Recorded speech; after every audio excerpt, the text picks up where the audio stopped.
Alex, 27 ans, est récemment rentré dans sa ville natale contre son gré, après 5 ans passés à Chicago à poursuivre une carrière insatisfaisante.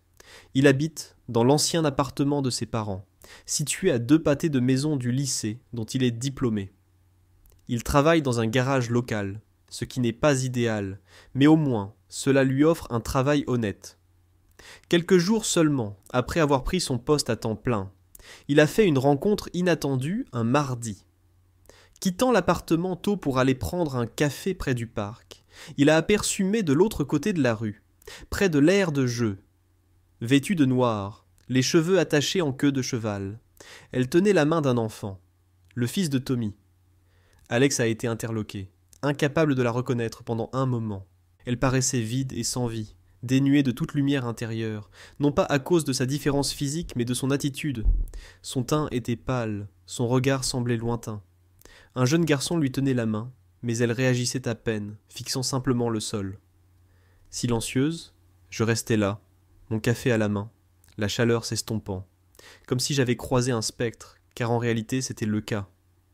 Tom, son défunt mari, mon ami de longue date, avait péri 2 mois plus tôt dans un accident de voiture en rentrant du travail. Je l'avais appris en ligne alors que j'étais encore à Chicago, décidant de ne pas lui tendre la main, ne sachant que dire. Maintenant, elle était là, debout devant moi. Mon trajet jusqu'au travail m'avait désorienté, incapable de me défaire de son expression déchirante. À midi, j'ai repensé à mes anciens contacts, son numéro étant toujours affiché. Après une longue hésitation, mon pouce est resté un instant au-dessus de l'écran. Puis j'ai envoyé un message. « Salut, c'était toi près du parc que je viens de croiser. Je ne savais pas si je devais la contacter, mais si jamais tu avais besoin de parler à quelqu'un ou d'aide, je suis là. » J'ai envoyé le message sans trop y réfléchir. Elle n'a pas répondu pendant 2 jours. Je me suis convaincu que c'était normal. Je ne m'attendais à rien. Tout ce que je voulais, c'était qu'elle sache qu'elle n'était pas seule, que quelqu'un se souvenait. 3 jours plus tard, à 21h, mon téléphone a vibré. « Tu pensais vraiment ce que tu as dit ?» Au bout d'un moment, j'ai répondu « Oui, je suis là. » Elle m'a demandé si je pouvais venir le lendemain. Le lendemain, après le travail, j'ai acheté son thé préféré, le thé vert au jasmin, que je me souvenais qu'elle aimait depuis la fac. Sa maison était exactement comme dans mes souvenirs, avec de la peinture beige qui s'écaillait sur les bords. Mais cette fois, il y avait un siège auto dans l'allée et de l'herbe envahissante. J'ai frappé à la porte. Personne n'a répondu. Puis la porte s'est ouverte. Elle se tenait là, pieds nus, vêtue d'un pull trop grand et d'un legging sans maquillage ni expression. Me saluant doucement, elle s'écarta et me laissa entrer. Le salon était faiblement éclairé par une lampe solitaire dans un coin, avec des jouets éparpillés sur le tapis et de la vaisselle dans l'évier. « Silence !» dis-je, tandis qu'elle murmurait qu'il dormait à l'intérieur. J'acquiesçai en apportant du thé. Elle examina le sachet de thé dans ma main avant de disparaître dans la cuisine. Je la suivis. Nos paroles furent rares. Je fis chauffer de l'eau. Elle resta assise, regardant par la fenêtre. Après lui avoir apporté sa tasse, elle la serra délicatement, incertaine que ses mains puissent encore en absorber la chaleur. Nous restâmes assis en silence pendant plus d'1 heure, sans discussion profonde, juste en compagnie. J'ai réparé le robinet qui fuyait dans sa cuisine. « C'est Tom qui a été chargé de ça », murmura-t-elle, sans jamais y parvenir. La douleur dans sa voix était douce et contenue plutôt qu'amère. Alors que je m'apprêtais à partir, elle ne chercha pas à me retenir, se contentant de dire « Merci de votre visite ». Alors que je sortais dans la nuit froide, un sentiment en moi a changé, plus lourd mais pas désagréable. Quant à l'avenir incertain de notre communication, ou à la possibilité qu'elle me recontacte, j'étais certain d'une chose. Elle n'était pas aussi seule qu'elle le pensait. Le jour de travail suivant, je me suis retrouvé préoccupé par elle, imaginant le calme de sa maison, son regard par la fenêtre, comme si le monde était devenu trop intense pour que je puisse l'observer directement. Je n'étais pas sûr qu'elle m'envoie un message, et je ne voulais pas non plus m'immiscer. Mais le jeudi midi, mon téléphone a vibré. C'était un SMS de May, me demandant la permission d'aller chercher Liam à la garderie ce jour-là pour un rendez-vous chez le médecin. « Il est à Little Leaves », ai-je répondu par réflexe. Après une brève pause, ce n'était pas une question désinvolte, C'était une marque de confiance. J'ai immédiatement accepté. Elle m'a donné l'heure précise. J'ai terminé mon service prématurément, me suis dégraissé les mains et me suis rendu à la garderie. En entrant, Liam était occupé avec des camions jouets. Il m'a lancé un regard absent. Le professeur semblait déjà conscient de ma présence et souriait doucement, mais a dit que tu viendrais. Sur le chemin du retour, Liam était presque silencieux, regardant par la fenêtre un camion miniature à la main. Sa ressemblance avec Tom m'a frappé, et ce fut une douloureuse constatation. À mon arrivée, May n'était pas encore là. Je me suis assise par terre, à côté de Liam, l'aidant à construire une tour avec des blocs. Il ne souriait pas, mais ne me repoussait pas non plus. Quand May revint, Liam était déjà blotti sur le canapé, sous une couverture. En le voyant là, elle parut surprise. « Il est calme, dit-elle. Merci. » Elle paraissait lasse. D'habitude, il fait des histoires quand quelqu'un d'autre que moi vient le chercher. Ai-je répondu nonchalamment. Il allait bien. Nous avions construit une ville avec des blocs. Peut-être a-t-il un talent pour l'architecture, souriant presque, mais sans vraiment le faire. Elle semblait épuisée, comme si elle n'avait pas dormi depuis un moment. « Ça va » ai-je demandé. Assise en face de moi à la table, elle a répondu. « Juste des examens. Ils veulent s'assurer que ma santé mentale est bonne, et la vôtre. » Elle n'a pas répondu directement, fixant le thé que j'avais apporté la première fois, maintenant intact sur le comptoir. « Je ne suis pas sûre, » finit-elle par admettre. « J'ai l'impression d'être immobilisée. Je suis là, à agir, et pourtant rien ne semble avancer. » Nous retombâmes dans un silence pesant, où les mots perturbaient notre paix intérieure. Puis elle demanda « Pourquoi agis-tu ainsi, Alex? Qu'entends-tu par ça ?» Elle désigna Liam. « Le thé, la réparation du robinet. Tu n'as pas assisté aux funérailles. Tu ne me dois rien. » J'hésitais avant de répondre. Je n'y suis pas allé, car je ne savais pas comment. J'avais l'impression de n'y avoir aucun droit. Mais je ne vous ai jamais oublié, ni Tom, ni toi. Vous avez tous deux joué un rôle important dans ma vie. Et maintenant, je veux juste apporter mon aide. Sans condition. Après un long regard, comme si elle attendait d'autres explications, elle n'en reçut aucune. Plus tard dans la soirée, alors que je m'apprêtais à partir, elle me suivit jusqu'à la porte. « Salut !» dit-elle juste avant que je ne sorte. Je me retournai, elle semblait hésitante. « Par hasard, tu pourrais passer demain, juste pour dîner ?» Rien de formel. C'était ce que Liam avait demandé. Ce silence a retenu mon attention. « Oui », ai-je répondu nonchalamment. Le lendemain, je suis arrivé avec des plats à emporter d'un restaurant thaïlandais réputé de la ville. La table était déjà dressée et Liam semblait plus joyeux. Il a ri même à ma blague idiote sur les vers de terre. Le sourire de May était sincère, lui atteignant les yeux. Après le dîner, nous nous sommes assises sur la véranda, malgré le froid, sans rentrer. « Je n'arrive pas à savoir si tu fais ça par pitié pour moi, » a-t-elle murmuré. « Je ne le fais pas. » Puis j'ai marqué un temps d'arrêt avant de répondre, parce que je me sens bien ici. Elle a détourné le regard, lissant une mèche de cheveux derrière son oreille. Les gens avaient cessé de me contacter après le premier mois. Je crois que le chagrin rend les autres mal à l'aise. Le chagrin n'est pas contagieux, ai-je dit. Non, mais c'est gênant. Effectivement, elle avait raison. Lors de ma 3e visite cette semaine-là, j'ai apporté des outils pour réparer le sèche-linge qui ne chauffait plus. La boîte à outils de Tom est restée intacte dans le garage. Elle se tenait à la porte, les bras croisés, me regardant travailler dessus.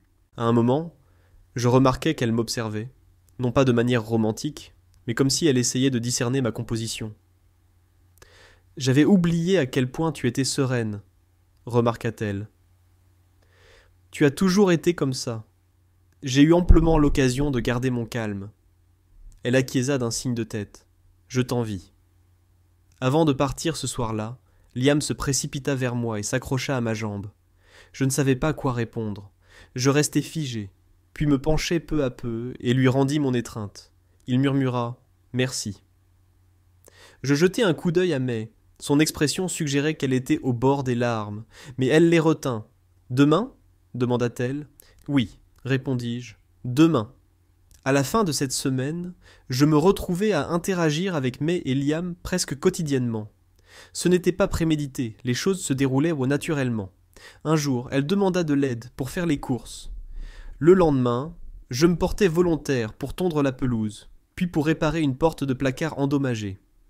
Chaque tâche était accompagnée d'une tasse de thé partagée, de plus de dialogue et de moins de pauses dans son discours. Au début, j'avais rationalisé mes actions, en pensant qu'elles étaient utiles, et qu'elles comblaient un vide, pour May et Liam, restaurant un semblant de normalité. Cependant, inconsciemment, j'ai reconnu qu'il y avait plus que cela. Une force irrésistible m'a attiré, quelque chose qui transcendait le simple fait d'aider. Le moment où Liam m'a spontanément appelé Alex au petit déjeuner est resté gravé dans ma mémoire.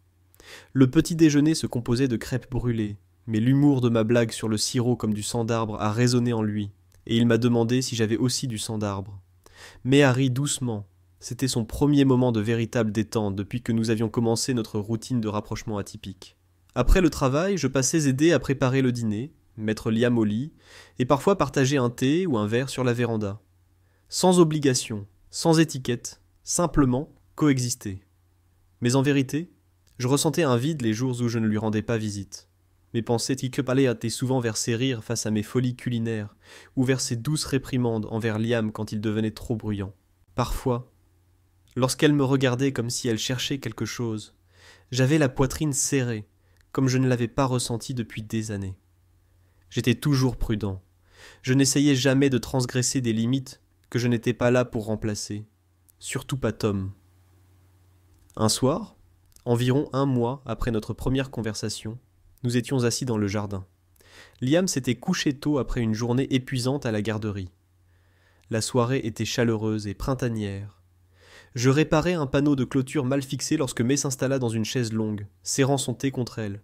« Parfois, j'oublie ce qu'est la tranquillité, » murmura-t-elle doucement. Il y eut une période après l'accident où le calme était intolérable. Maintenant, c'est presque apaisant. Je la rejoignis. « Tu vas mieux, » remarquai-je. Elle hocha la tête. Ce n'est pas constant, cependant. Certains jours, je me sens capable de tout gérer. D'autres jours, je tremble à l'idée d'ouvrir le réfrigérateur parce qu'il reste son jus préféré. Je restai silencieuse. Tu as suggéré que certaines réalités ne nécessitaient pas de changement. Puis tu m'as demandé si j'avais parfois des remords d'avoir progressé. Je t'ai jeté un coup d'œil. Parles-tu d'une relation amoureuse ? As-tu sondé ? De tout ce que les gens considèrent comme des manifestations de soi ? En réfléchissant, je me suis souvenu de Chicago, de la vie que j'imaginais et des personnes que j'avais quittées. Certes, ai-je répondu, mais parfois, ce n'est pas une évolution, c'est simplement une endurance. Tu m'as fixé un moment, avant de murmurer doucement. Je suis lasse d'exister. Ce soir-là, alors que je m'apprêtais à partir, tu m'as raccompagné jusqu'à la porte d'entrée, un geste routinier. Liam dormait déjà. Les lampes étaient tamisées, et la maison s'est enfin tue. J'ai cherché mes clés, mais tu as doucement attrapé mon poignet, comme si tu craignais de te faire peur. Je t'ai regardé. Tu as détourné le regard, puis tu t'es tourné vers moi. Ta voix était presque inaudible. Reste avec moi. Je suis resté immobile, non par immobilité, mais parce que je ne voulais rien faire qui puisse altérer l'instant. Je ne demande rien, as-tu dit rapidement. Elle exprima son malaise d'être seule ce soir, sa voix n'exprimant que peur et confiance. Je reste, répondis-je doucement. Nous ne partagions pas le même lit. Elle me tendit une couverture et je m'installai sur le canapé. Cependant, vers 2 heures du matin, j'entendis des pas. Elle apparut dans le couloir, partiellement plongée dans l'ombre. « Je n'arrive pas à dormir, » murmura-t-elle. Je me redressai et elle s'approcha. Je lui fis de la place et elle s'assit à côté de moi, couvrant ses jambes avec la couverture. Nous restâmes silencieux. Sa tête s'appuya doucement sur mon épaule, et mes bras finirent par l'entourer. Rien de plus ne transparut. Ce n'était ni romantique, ni physique. C'était une présence réconfortante. Je me réveillai avec une raideur de la nuque, la serrant toujours contre moi. L'aube perçait à peine les stores lorsqu'elle remua et me regarda. « Désolée, » murmura-t-elle de nouveau. « Ne sois pas. » Elle s'étira légèrement avant de se tourner vers le couloir. « Tu peux partir si tu veux. Je ne voulais pas te retenir. »« Ça ne me dérange pas, » ai-je dit. Elle se tut un instant avant de parler. Alex restera gravé à jamais dans ma mémoire. J'ai l'impression que tu étais la première personne à vraiment me percevoir depuis des années. Je ne répondis pas, hochant simplement la tête en reconnaissant sa profondeur. Le désespoir, la résilience, la perplexité, la beauté inhérente à tout cela. Pour la première fois depuis mon retour dans cette ville, je réalisais que je ne faisais pas que l'aider à se rétablir. Je guérissais aussi. Les jours qui suivirent ma nuit passée, les choses se transformèrent subtilement, mais indéniablement. Elle ne fit aucune allusion à cette nuit fatidique, pas plus que moi.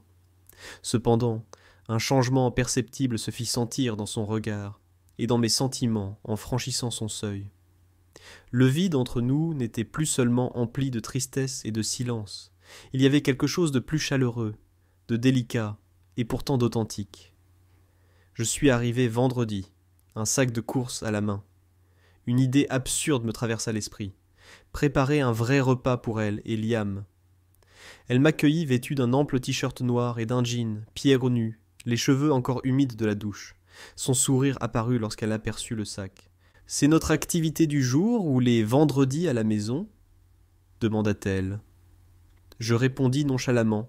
« Seulement si je sais cuisiner. » Elle soupira, me laissant entrer. Liam était absorbé par ses dessins animés sur le sol du salon et me fit un signe de la main avant de se concentrer à nouveau sur l'écran. Auparavant, il ne me prêtait même pas attention. Dans la cuisine, je commençais à couper des légumes pendant qu'elle nous servait un verre de vin à tous les deux.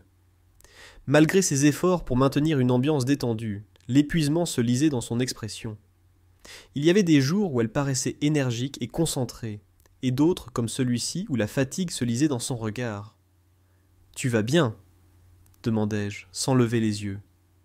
Elle hésita avant de répondre. « Oui, juste fatiguée. Il y a des tâches que je faisais avec Tom, comme faire les courses, coucher Liam, regarder des films le week-end. Maintenant, tout repose sur moi. C'est étrange. Il est parti, mais son absence ne me semble pas complète. Au début, je suis restée silencieuse, et j'ai continué à cuisiner. J'avais alors appris qu'un silence délibéré était parfois la réponse la plus appropriée. Le dîner était passable, sans être extraordinaire, mais Liam a réussi à finir la plupart de ses pâtes, ce qui, en toutes circonstances, est une réussite. Après son coucher, May et moi nous sommes installés sur la véranda, savourant les dernières gouttes de vin. Elle s'est enveloppée dans un sweat à capuche par-dessus son t-shirt, se recroquevillant sur elle-même comme elle le faisait souvent. Quand le vent soufflait, elle ramenait ses genoux contre sa poitrine. Se tournant vers moi, elle m'a demandé « N'as-tu jamais l'impression de simplement dériver dans la vie, comme si tu suivais une routine prescrite, sans que rien ne te semble vraiment tienne ?» Cette question m'avait souvent traversé l'esprit. À Chicago, j'avais souvent l'impression de marcher sur les traces de quelqu'un d'autre lors de mes trajets quotidiens. J'espérais qu'un jour, cet endroit me serait comme chez moi, mais ce sentiment ne s'est jamais concrétisé. Après un long silence, elle a murmuré « On se sent comme chez soi ». Aucun de nous deux n'a bougé. Nous sommes restés silencieux un temps indéterminé, jusqu'à ce qu'elle me touche timidement la main. « J'ai peur », avoua-t-elle. « De quoi ?» demanda-t-elle. « La peur de perdre ça, que ce soit irréel, de ne pas être préparé, que tu te lasses de moi. Je ne vais nulle part, la rassurai-je. Elle posa sa tête sur mon épaule, et pour la deuxième fois de la semaine, nous passâmes un moment tranquille ensemble. Contrairement à la fois précédente, le silence était paisible plutôt que douloureux. Ce soir-là, elle redemanda ma présence. Cette fois, je n'hésitais pas. Je me brossai les dents dans sa salle de bain, enfilai le vieux jogging qu'elle m'avait proposé et me rendormis sur le canapé. Vers 1 heure du matin, elle entra dans la pièce, serrant une couverture contre elle, et s'assit à côté de moi. « Je n'aime pas dormir seule, » dit-elle, ajoutant que même en colère contre lui, Tom lui tenait la main tous les soirs. « C'est idiot, mais c'est ce qui me manque le plus. » Je ne répondis pas. Au lieu de cela, je lui ai tendu la main et elle s'est endormie. Le lendemain matin, j'ai préparé du café avant son réveil. Liam entra en traînant les pieds dans la cuisine en pyjama, clignant des yeux d'un air ensommeillé. « Tu passes encore une nuit ici ?» demanda-t-il. Je lui souris. Juste pour le petit déjeuner, répondis-je. Il acquiesça nonchalamment. À l'arrivée de mai, elle parut plus détendue, moins protégée. Son visage s'adoucit, ses cheveux attachés en arrière, un pull trop grand glissant sur une épaule. « Bonjour » la saluai-je. Elle s'approcha et déposa un baiser sur ma joue. C'était la première fois qu'elle me témoignait autant d'affection. Non pas par chagrin, ni en quête de réconfort, simplement par désir. L'après-midi, nous fîmes une promenade dans le quartier, tous les trois. Liam conduisait son petit vélo tandis que nous le suivions. À un moment, Mai jeta un coup d'œil et dit « Il m'a demandé si tu comptais emménager. » Je ris nerveusement. « Qu'as-tu répondu ? » « Pas encore. » Fus-je en train de répondre. Le mot « encore » s'attarda un instant de trop, créant un silence gêné. Elle le remarqua. Était-ce étrange ? Non, répondis-je sincèrement, à ma grande surprise. Ce soir-là, je choisis de ne pas passer la nuit. Nous décidâmes d'avancer prudemment. Pourtant quelque chose avait changé. Je ne me contentais plus de l'aider. Nous construisions quelque chose ensemble. Elle était encore en convalescence, tout comme moi. Pourtant, pour la première fois depuis longtemps, je me sentais parfaitement à ma place auprès d'elle. 3 mois s'étaient écoulés depuis cette soirée sur le canapé. 3 mois de matinées tranquilles, d'histoires nocturnes, de dîners à emporter, et d'événements qui prenaient peu à peu forme. Cette transformation ne s'était pas faite brutalement. Il y avait encore des jours difficiles, où Mai restait silencieuse au petit déjeuner, ou quand Liam demandait des nouvelles de son père, provoquant un silence soudain dans la pièce. Cependant, l'atmosphère oppressante se dissipait peu à peu, petit à petit. En juin, nous avons commencé à envisager sérieusement de quitter cette maison située juste à l'extérieur. La maison abritait trop de souvenirs, pesait trop lourd et comportait trop de recoins, où la présence de Tom semblait encore planer comme un spectre indésirable. Nous avons découvert une petite résidence en périphérie de la ville, un 2 pièces avec un jardin clôturé, du parquet usé et une cuisine à rénover.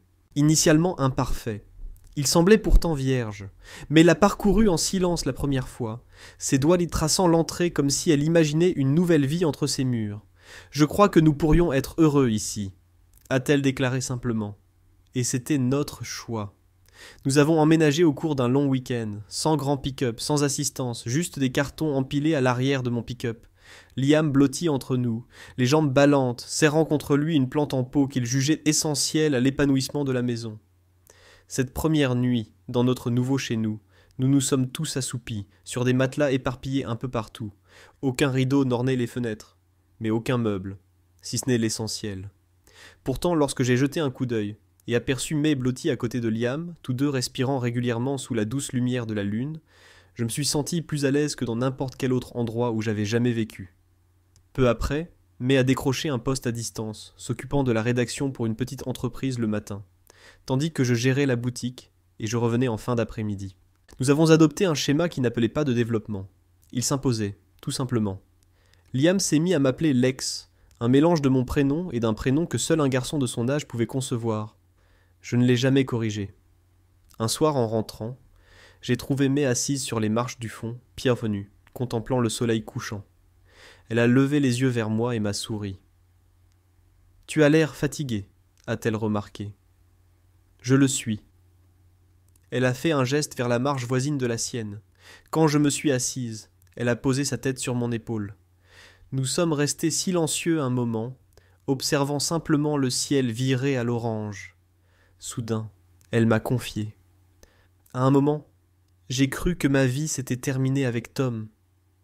Je me suis tourné vers elle, mais elle a continué à regarder droit devant elle.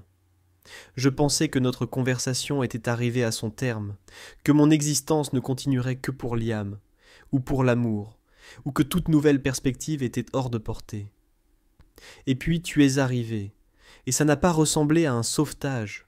C'était comme une reconnaissance, une présence à mes côtés.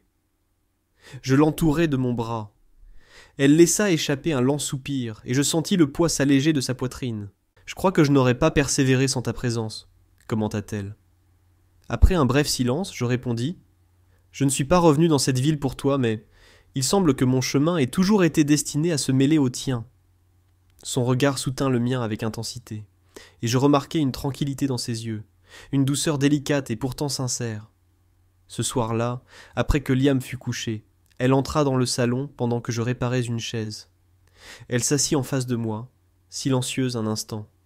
Puis elle dit « Je souhaite que tu restes, pas seulement temporairement, mais que cet endroit soit aussi le tien. » Je restai immobile, puis m'approchai d'elle et l'embrassai.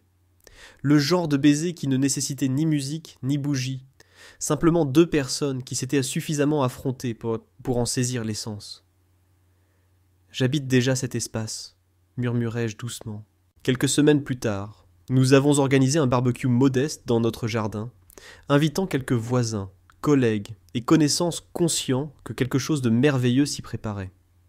Alors que le soleil commençait à se coucher et que les enfants jouaient librement sur la pelouse, j'ai vu May rire à une blague.